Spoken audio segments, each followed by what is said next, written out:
நமஸ்காரம். இன்னைக்கு நான் சேப்பங்கிழங்கு கறி பண்ண போறேன். 300 கிராம் சேப்பங்கிழங்கு வாங்கி தண்ணியில போட்டு மண்ணா இருக்கும் நல்லா அலம்பிட்டு குக்கர்ல போட்டு 3 விசில் விட்டுருக்கேன். விட்டு ஆஃப் பண்ணிட்டு வேக வச்சுட்டு தோல் உரிச்சு எடுத்து வச்சிருக்கேன். இப்போ கறி பண்ண போறேன். வச்சிருக்கேன், இல்பச்சட்டி போட்டிருக்கேன், எண்ணெய் ஊற்ற போறேன்.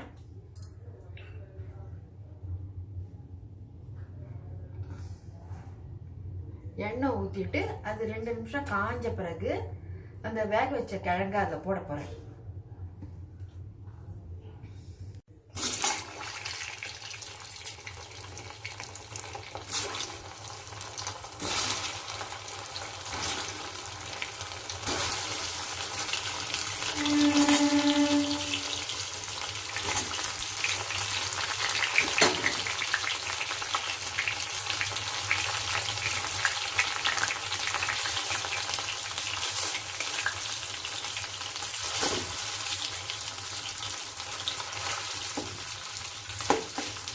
பெருசு பெருசாக இருக்குது, அதனால 2 கட் பண்ணி விடுறேன். எண்ணெயில் சேப்பங்கிழங்கு போட்டிருக்கேன் இல்லையா, அதை நம்ம கலரவே கூடாது, அப்படியே 2 நிமிஷம் விட்டுருந்தோம். அப்போ தான் 2 நிமிஷம் கழித்து கிளறி விட்டோம்னா அந்த அடிப்பக்கம்லாம் நல்லா ட்ரை ஆகி முருகலாகி அப்புறமா கொஞ்சம் கிளறி விட்டோம்னா அந்த பக்கம் திருப்பி முருகலாகும்.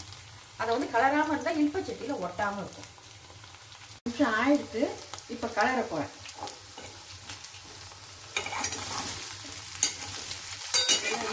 ஒட்டையில பாருங்க.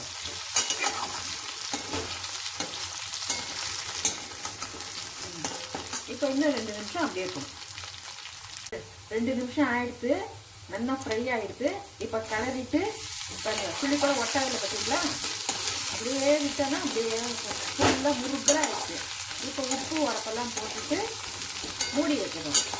அப்போ அதெல்லாம் சேர்ந்துப்பாங்க. இப்போ பார்த்தீங்கன்னா ஒட்டவே இல்லை, நல்லா முருகலாக பாருங்க, சேஃபாக ஆயிடுச்சு. உப்பு கலரி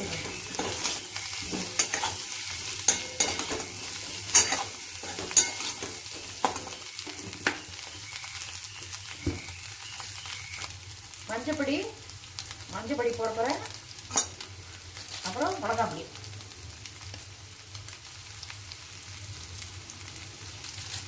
இப்போ கலரி விட்டுட்டு தண்ணி கரைச்சி வச்சிருக்கேன், அதை இப்போ அதில் ஊற்ற போகிறேன்.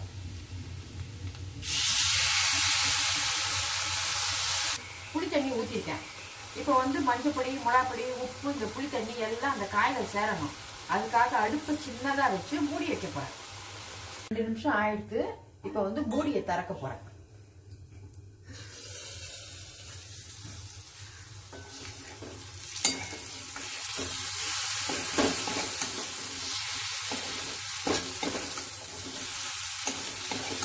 பார்த்தீங்களா, சேப்பங்கிழங்கு கறி.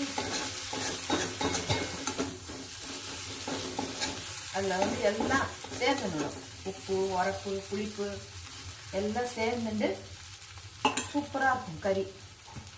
சூப்பரான முருகலான சேப்பங்கிழங்கு கறி ரெடி.